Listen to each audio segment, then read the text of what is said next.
Friends, welcome back. And we are on characteristic number 28 of successful people.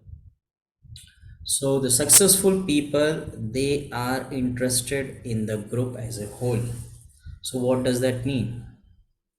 How it is, how the successful and why the successful people are interested in group. So, basically, if you see the characteristics of you observe the successful people, yes, they will be interested in themselves, their growth, their development, their self development, maybe in terms of personality, in terms of business, job, earnings. Yes, they will be, but they will never forget that if the people surrounding them, if they are not succeeding or if they are not doing well, then they will also not succeed, because interdependency is always there. It's presence. It is present everywhere in the society. So basically their success, the people surrounding the successful people, if they are not succeeding or if they are not doing well, then even the person so called successful person, he will also not succeed.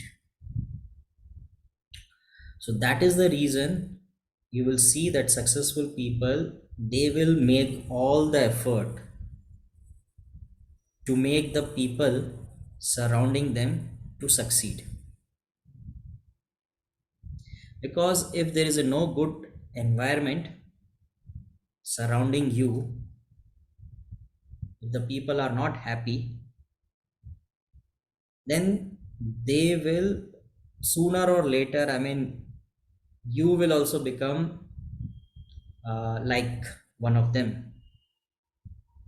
You will also start complaining about the small things happening around you, and you will stop succeeding.